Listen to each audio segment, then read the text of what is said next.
This video is my most recent update for the week on all things pre-algebra. Friendly reminder that you can always email me at srbernardo@cps.edu. In this week's updates, I have a lot of ground to cover given recent announcements that happened within our state, and I know that there's plenty of questions regarding quarter 3, quarter 4, and conferences coming up this week. So I tried to organize this information. So I'll go through the announcements, how quarter 3 wrapped up, information regarding my conferences, a rundown of my general expectations, and an example of what learning looked like this week within my remote learning plan for pre-algebra. And then the last slide will go through support that you can provide at home and different resources that I could suggest to try to navigate these crazy times we're having. So in terms of announcements, just two major ones that happened within this past weekend.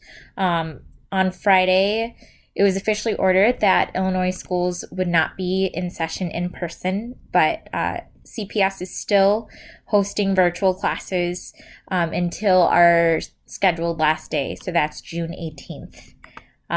Remember that as a district, we started our formal remote learning plan on the 13th, and Kenwood emailed out a school-wide schedule, and I provided this link right here.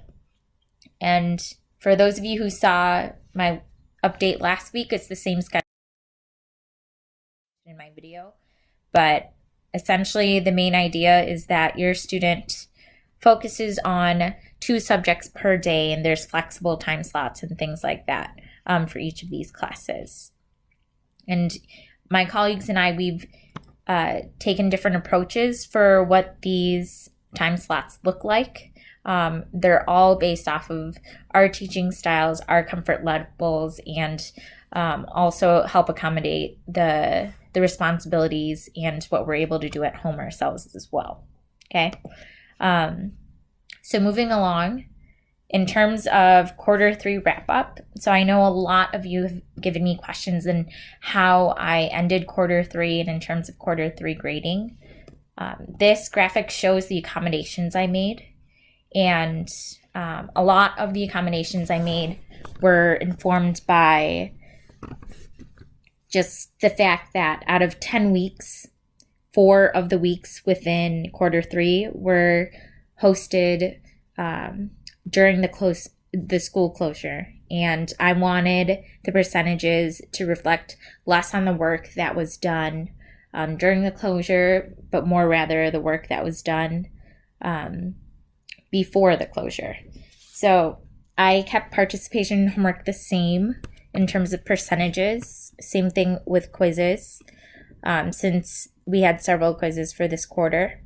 What I did truly change was I lessened the amount that tests took up for the quarter, and that's because we only had 1 major unit test, and I increased the weight that assignments had, and I also included a different category, this category called remote learning, to reflect the work that was done during the 4 weeks that we had in closure during quarter 3.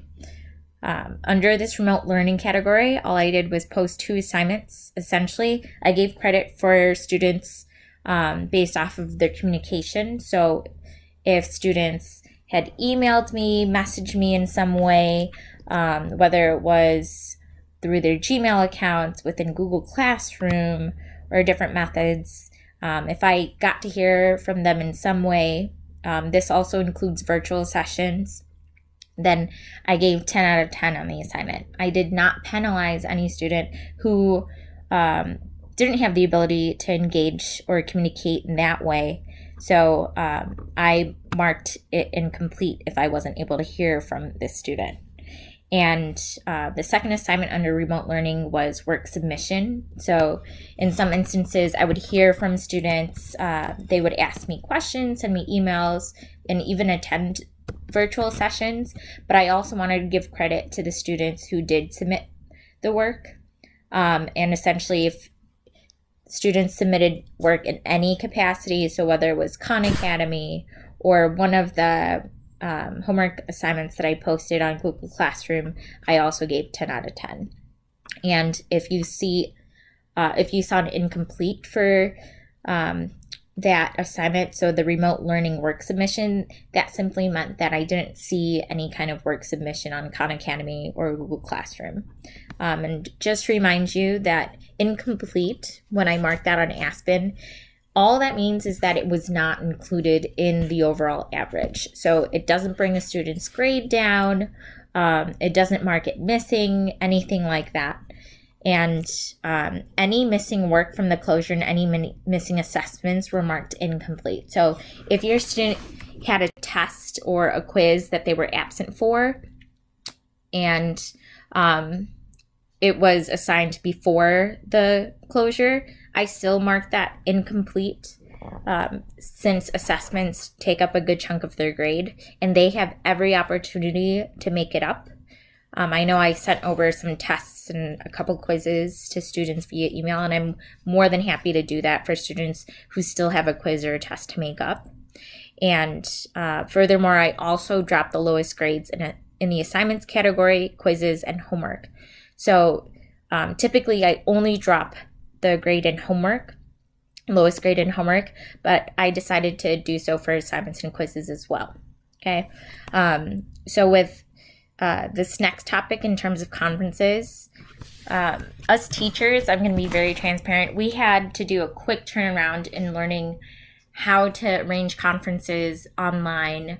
I had a short turnaround of what my expectations were as a teacher in terms of how long these conferences had to be and things like that. And so know that I tried my best and to accommodate as many families as possible. I extended my hours and spanned it to 2 days. I tried to shorten my meetings, but ultimately everything came in a first come, first served basis. And given that I teach over 170 students, these spots truly filled up quickly. And I think many families and parents, I understand that a lot of questions are spurring right. These times truly are uncertain, especially with your students learning. These are uncharted territories that we're really going under. So I can understand the amount of questions that you might have. So that's why my colleagues and I are trying to do our best in keeping you updated. And that's why I'm trying to commit myself to these weekly updates. So with all of that said, I really do encourage anyone who wasn't able to schedule a conference with me, please email me your specific questions about your students' learning, and I will get back to you as soon as I'm able. I really tried to stretch myself out thin with these conferences and know that everything that is stated in these conferences, these quick 5 to 7 meetings, I'm more than able to also address within an email. And then more specifically in terms of my remote learning plan for pre-algebra, so moving forward and really thinking about quarter 4, know that now that we've started quarter 4, us teachers and us schools right now, we really don't know what grading is going to look like.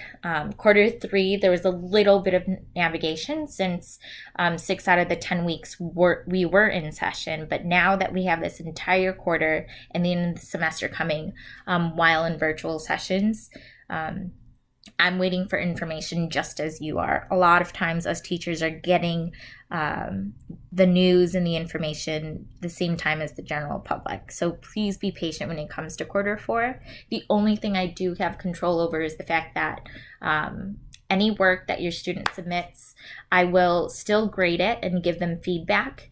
But any score that hurts a grade, I'm not going to post it in Aspen. So I will still grade, let's say, an assignment that had 10 problems and mark which problems were wrong and give feedback and suggestions on how to make corrections.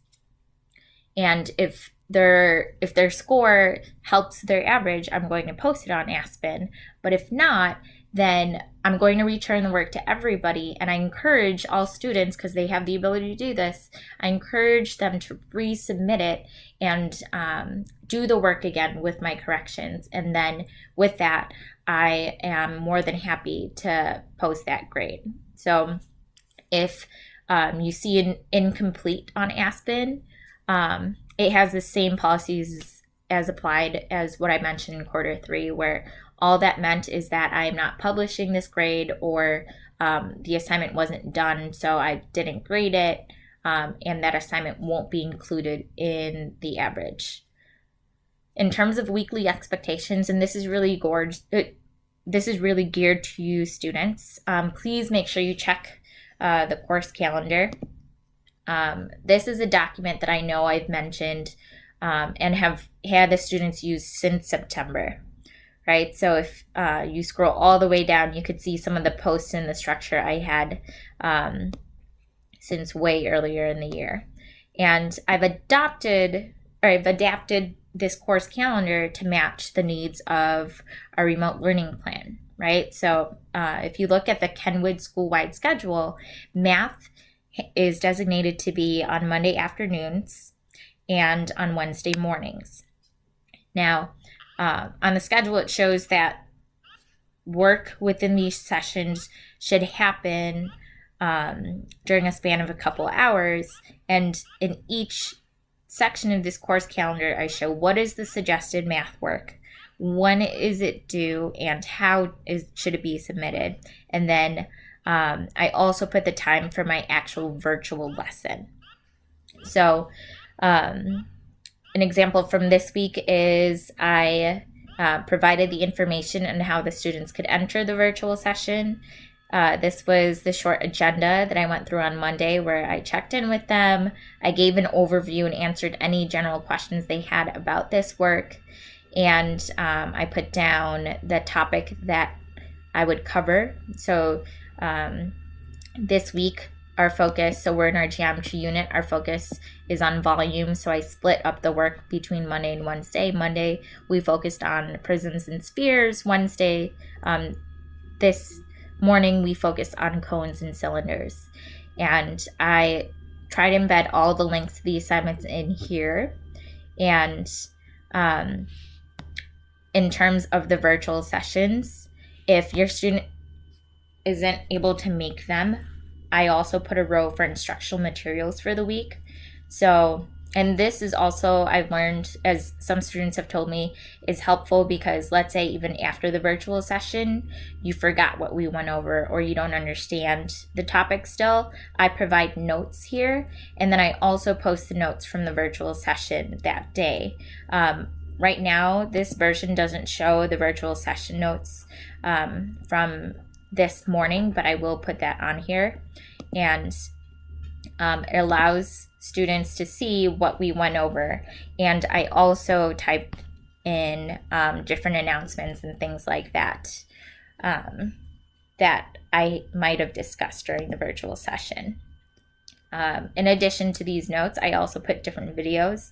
This week, videos for Khan Academy, but as you saw in previous weeks, I record myself going over the notes. I record myself sometimes doing practice problems.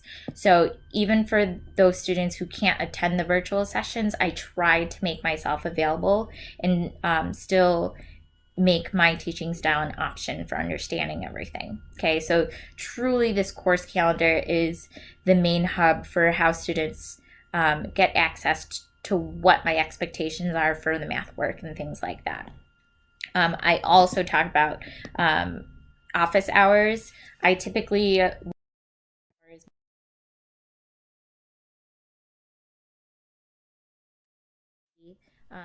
I just put down the dates in which students are able to contact me via email or GChat, and I recommend these hours because that's when I'm most able to get back to you given responsibilities I have at home and things like that. So really, this is the main hub for everything. Okay, so in addition to that course calendar, I know, like many teachers, I organize everything on Google Classroom, and for those parents who aren't familiar as much with it, know that Your students are familiar with this site, and many of us have used it since September. So a lot of the intricacies in the way it works isn't any different than the regular school year.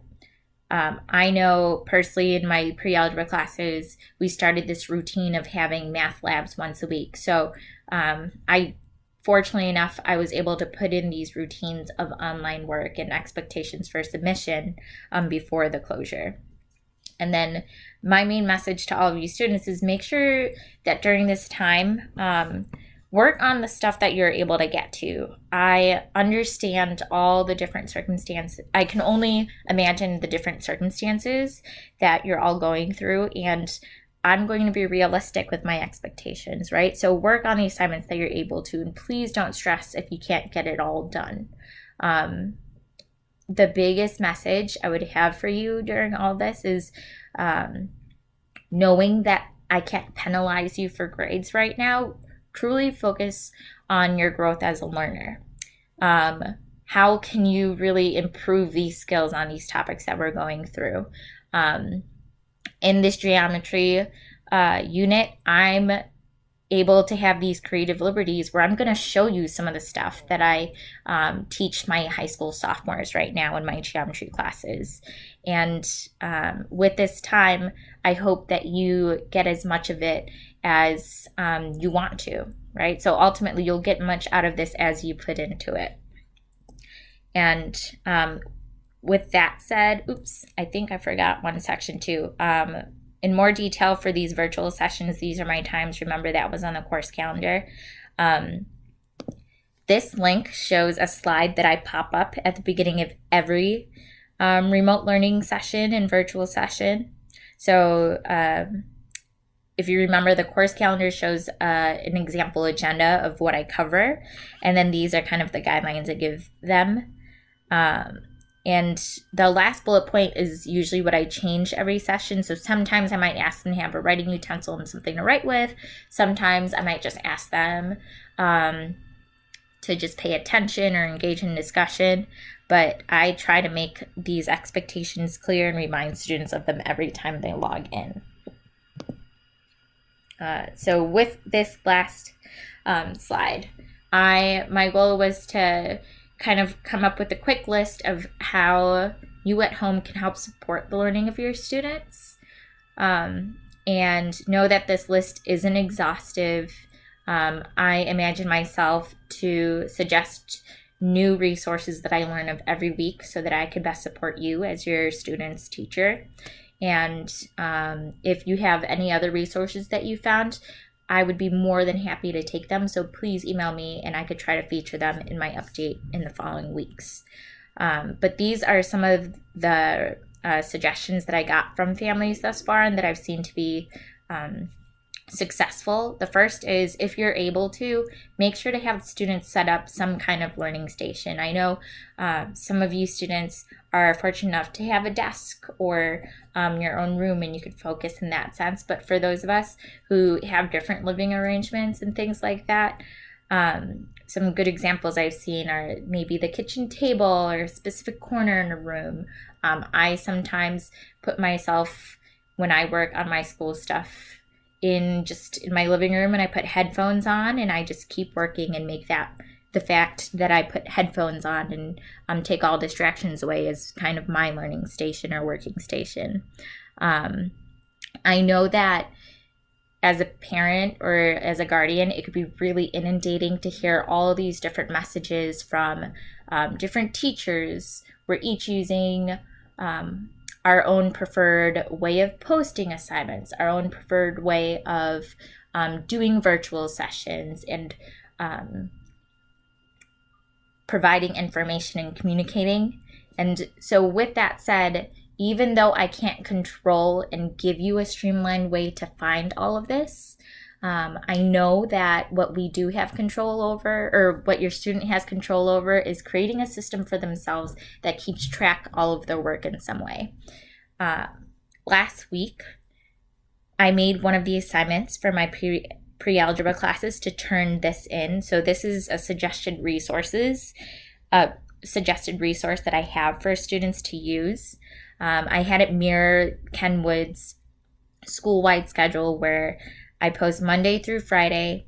I have them look at their morning session and afternoon session. They fill out the class, the time, and the platform. And in last week's virtual session, when I explained this assignment to students, I talked to them how platform is the area in which you can say, go to Google Classroom, or use this Zoom link, or use this Google Meets link with this code. So this allows them to organize their schedule and how to get to their different platforms.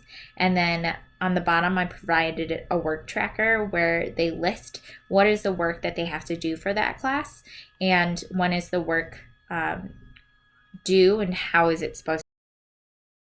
Like I said, I can't control all the different resources and sites and platforms that myself and colleagues are using, just because as us teachers, we're using the ones that we were able to learn and that we're comfortable with, and it could be really difficult for us all to use the same platforms, especially since we each teach different subjects. But I feel like finding a way to have your student organize everything can help them a lot. And in some of the examples that I saw from students got really creative with this and made it their own. I had some who put an additional row of when additional office hours were. I had some who embedded check boxes into these and would check this off as kind of a tracker for themselves. So whether you use this resource or come up with a way or a method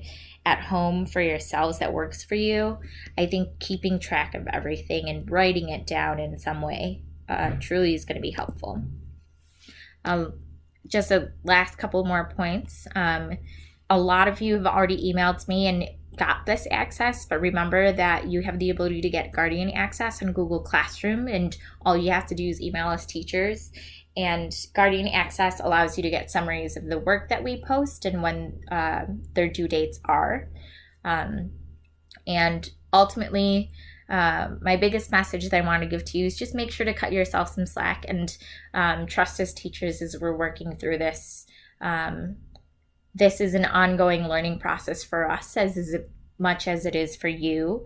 And I can guarantee you from the conversations I've had with colleagues and what I've witnessed, each of us are really trying to work hard to find ways in which that we can support your students' learning during these tough times. And all of this is while we're still balancing